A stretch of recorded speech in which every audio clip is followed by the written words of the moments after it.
So how do you want to go into specific details, or do you want to just tell me your sort of story overall, how you sort of got diagnosed and that sort of thing?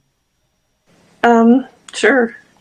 I had a first cousin who had a major stroke at 44. He went for a walk one day, and he was trying to walk down the lines of the street, and he had been challenging himself to walk further every day, and he was walking towards his sister's house, and all of a sudden he realized that he couldn't stay in the line. He was all over the place. And when he finally got to his sister's house, she realized he was having a major stroke because their mother had died of major stroke at 57. She had had multiple strokes. And she got him to the hospital, and he got a good doctor, a VA doctor, who took a really good history and recognized CADASIL. But it was too late for him. He had the typical CADASIL heart. We all have not we all, but a lot of us have the right to left shunt heart defect, so our blood is not oxygenated. Yeah. Well, he went and got his fixed, which I don't recommend for anybody, because the way that they do that, they have to go through your entire body, and our vasculature is just too weak for that. And so within a short period of time after closing his PFO, he had this episode. It was so severe, he ended up in a nursing home at 44, and he was there for 10 years. He died at 54. But he was diagnosed with CADASIL, and I was told about it. And I'd been in the car accident in 1995, and I had 6 strokes that day, but nobody found out. The doctor didn't run an MRI, and she later lost her license to practice for malpractice and for insurance fraud. Wow. So she put me on a whole bunch of drugs that I never needed for a diagnosis I never had, and I didn't even know for several years. But so when I found out that he had that... These are the people we should trust. These are the people that we rely on. Yeah. Yeah. She's a psychiatrist. She should have known. And I went to her because of all the symptoms I was having, and I didn't know to go to a neurologist. Anyway, when I found out Brian had had a major stroke, and he had that condition CADASIL, I thought, oh, that's why I'm not healing from this head injury, mild traumatic brain injury. And I went and got tested, and sure enough, I had it. My sister had been diagnosed about 5 years earlier with multiple sclerosis, and she was being treated for that. And I contacted her, and I said, I don't think it's MS. And I sent her a bunch of information. She's like, oh, yeah, it doesn't look very good for me, does it? And she went and got tested, and sure enough, she had it. And so they stopped treating her for MS, but they did some damage to her with that wrongful diagnosis, just like they did with me. So part of our problem is just with the doctors comprehending what our condition is. And with a condition named CADASIL, it's just a bad name. And doctors are not going to learn. They're not going to put 2 and 2 together. There's so many issues, manifestations of CADASIL. And now that we know how many manifestations there are, the statistics are changing. They used to say we were like 1 in 350,000, and then you'd see 1 in 250,000, then you'd see 1 in 100,000. They were saying that there were only 50 families identified in the whole world. And that number's grown and grown and grown. I think the last time I saw the I have trouble talking sometimes. Yeah, Do no, you? You're doing great. Yeah, no, this is good stuff. But I can lose it. I can lose it just like that. No, don't worry. You're doing great. This is amazing. Yeah. Well, so anyway, the last bad quote that I saw was 2,500 families in the world. And it's just grown to the point where I sent you that link, and I have collected 6 or 7 links that are using the more common 2.3 or 3.2 per thousand, and for Asian people 1 in 100. So they've found out more about it in the Asian cultures, and they're diagnosing people at a higher rate. So I'm thinking, well, as soon as these doctors have a better idea, we're going to be everywhere. You know, they think that they're dealing with things like bipolar or borderline personality, and it's not. It's CADASIL strokes, or they want to say we have kidney disease, and it's not kidney disease per se. It's GOM deposits from CADASIL, the disease, or a lot of the people who've been diagnosed with the neurodegenerative illnesses, they're not Alzheimer's, they're us. And so the biggest issue with that is not the diagnosis itself, it's just the damage it can do when they don't recognize our illness, and then they give us those drugs that hurt us. It's just, that's when I kind of lose it. I just get really frustrated. excuse me, the people in our support group want to trust our doctors, and I totally understand that. I want to trust my doctors too. It's not working out. It's if you know too much, it's like they think you're into some kind of you want attention seeking or drug seeking. Anything. They don't like questions.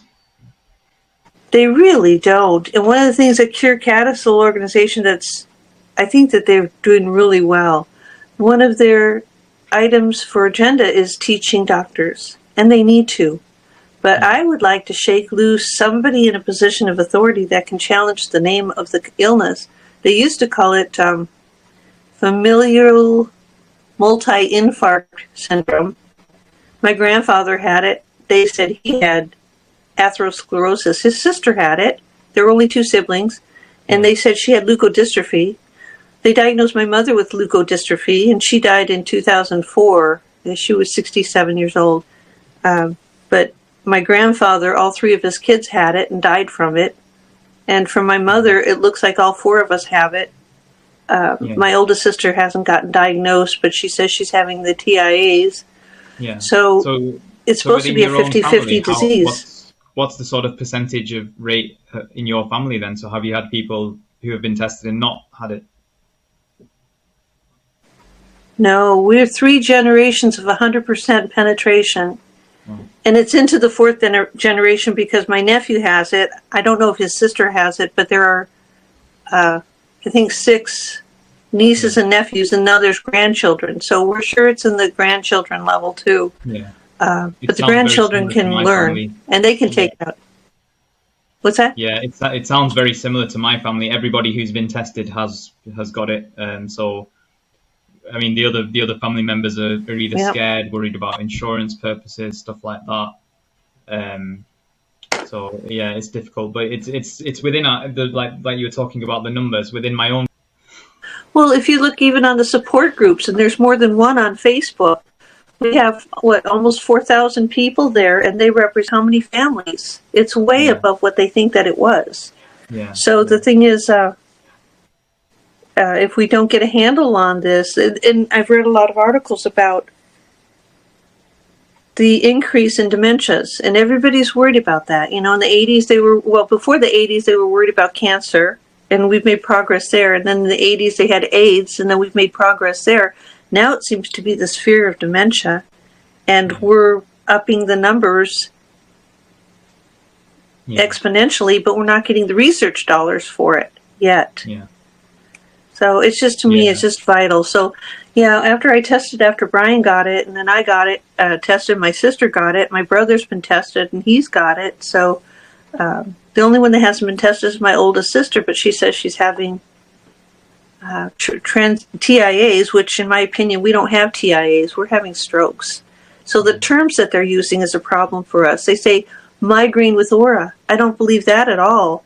I found the international headache information. It's not exactly called that. I could probably send you the link, but they say that we don't have migraines in CADASIL because we have a diagnosis of something that causes pain in our heads. Not that everybody does. I have, encephalgic migraines. I don't have pain much except for after I have a stroke, and then for 3-4 days I'm pretty punk and irritable and emotional and klutzy, and the post-stroke syndrome. After I have a stroke, I'm wrecked. But I think it's the awareness so is just that people vital. understand these things, because if they're going to their doctor and giving the wrong information, like saying, I've had a migraine, when really it's not a migraine, the doctor might prescribe something that they shouldn't. So it's just so important that people that we shouldn't have. That happened to me. I had a really wonderful GP, and he wouldn't take insurance, which in the United States is incredible. He charged everybody $35 back then for an office visit, which I think in your money would have been like $45, $50. I was glad to pay it. I didn't have to worry about insurance papers. But I went to him. I was at a continuing education seminar for my professional standing, and I thought I was having a stroke. And I took myself out of there. I got to the restroom, and I was talking to a woman. She's like, "Are you okay? are you all right? And I was like, I think I'm having a stroke. Yeah. Anyway, I had to call my secretary, and she came and got me and took me to the doctor right away. And he says, oh, this is a classic migraine. And he gave me the, what is that medication we're not supposed to have? Because it's a vasoconstrictive drug. Aspirin. I could think of the word in here. I'm sorry? Are you talking about aspirin? Oh, no, it's a different drug. People are still taking it, and I just get real frustrated with them because we can't take it. It's like saying, here, make your condition worse. Yeah. Triptans. He gave me a triptan. Right. And I took them. And like all of our small strokes, the symptoms go away fairly quickly. Yeah. So I thought, okay, I have had my first and only migraine. I didn't even know what the term with aura meant at the time. Yeah. But he is a lovely man, and I miss him. Yeah. What's that? It's good. No, I'm saying it's good that you found a doctor that you can trust. Oh, but he died. And his wife was Scottish, and she was his office manager, and his daughter was the back office, and the grandchild ran around the office in and out and in and out. They were wonderful, but he was not a neurologist. He would never have known about CADASIL because I was 32, so that was 30 years ago. Yeah. You know, it's a long time ago, and people didn't know about CADASIL back then. Yeah. But the point I was trying to make is that I found the international headache standards, and it's clear in that resource that we don't have headaches, we have strokes. So I'm trying to convince people in the CADASIL support group to get more knowledge about what's really going on, because we take those drugs and they're making us worse. Yeah. Iatrogenic effect, when the drug is worse than the condition. Yeah. CADASIL for a lot of us isn't that bad. We can live with it, except for the 1 through 6 the genotypes. They have it the worst, and they don't come into our support group because they're too wrecked. So most of the people I think in our support group are people who have the 7 through I think 34. We have a different but they're also coming up still with new categories. I got recategorized. My diagnosis was in 2007. My car accident was in 1995. 12 more years before I got diagnosed with CADASIL. I couldn't figure out why my head injury wouldn't heal. And I lost my business because of it. I couldn't function. The emotions were whack, crazy, out of control. I mean, I was crying in front of clients. I was so humiliated and trying to get them to agree to stay with me as their insurance broker. But, you go into your clients and you're crying. You don't have your professional standing anymore. So I lost everything as far as that went. Yeah, I think a lot of people who've had strokes. I mean, the same with me. After my stroke, I found it's really difficult to maintain the level of work that I was doing previously. The cognitive decline, the memory loss, and all that sort of stuff with it as well, makes it difficult to go back to work. And I know in the UK as well, there's lots of people who have been out of work now.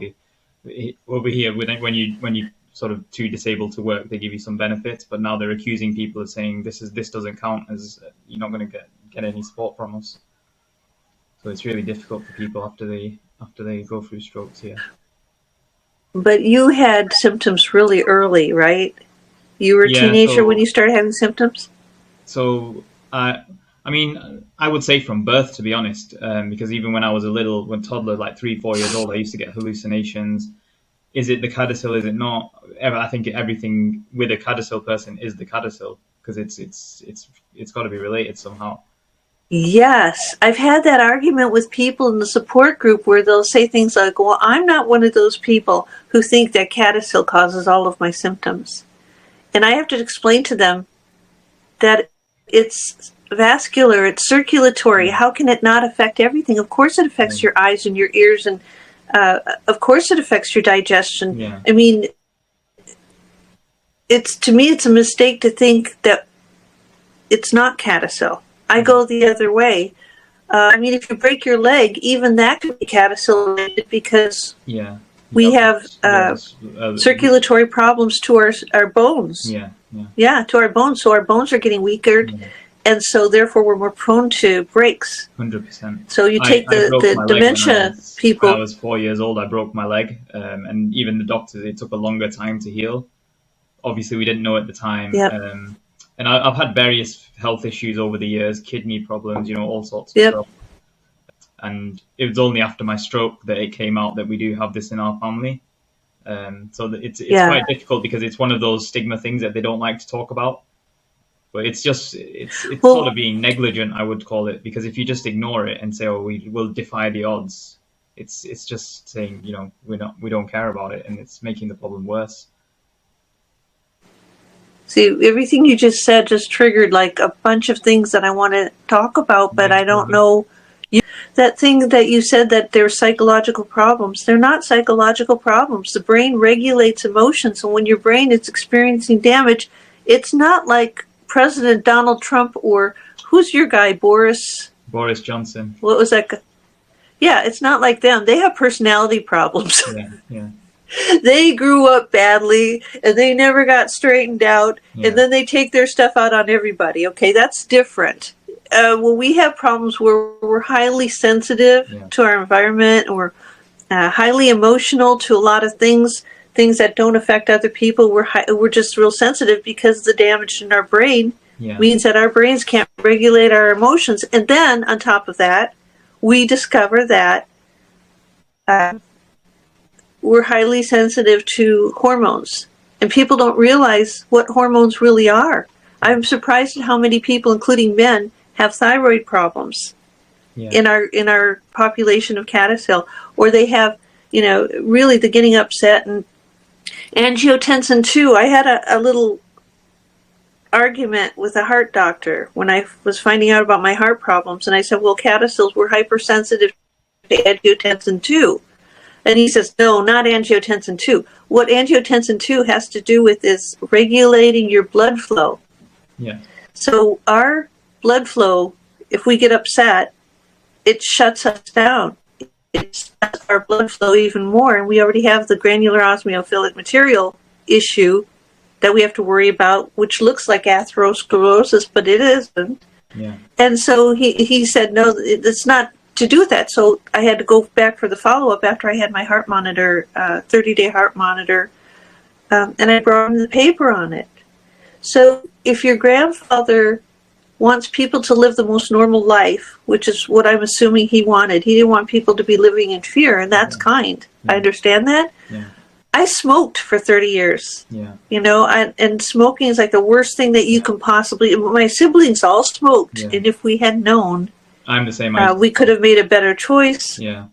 Well, that's it, exactly. You smoked? Because I smoked as well. Did you quit? For 10, 15 years. I've had that when I was younger.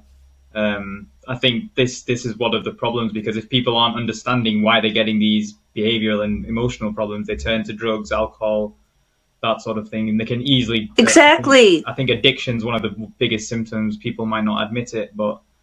it's not just addiction. I think it is too. Yeah. And when I say addiction, I don't just mean alcohol and drugs. I mean, you can be addicted to food, shopping, gambling, stuff like that. Religion, thought addictions, where your thinking is so poor. Yeah. Because I found that connection. But do you know about the actor Robin Williams? Yeah, you're saying, yeah. You know him? Yeah, of course. And you know what happened to him? Yeah, he went through depression. Depression and drug addiction and alcoholism, and when he finally committed suicide, or I think he committed euthanasia. I support his choice. When they looked at his brain after the fact, they said that he should not have been able to walk or talk at that point because his brain was so damaged. Yeah. But that goes to the intelligence factor, and I think that kind of works against me too when I'm talking to doctors. If I can say, deoxyribonucleic acid, but most of their patients struggle to know what DNA is. Yeah. I think that goes back to, they want to throw you into a mental illness category, but I can't remember to be somebody else so that I don't frighten the doctors. Yeah. Well, I had this conversation. Anyway, with your mother, I was saying to my does mother, she have it? You have to be careful. Or your father? Yeah, with my mother, I was saying you have to be careful sometimes what you say to these doctors,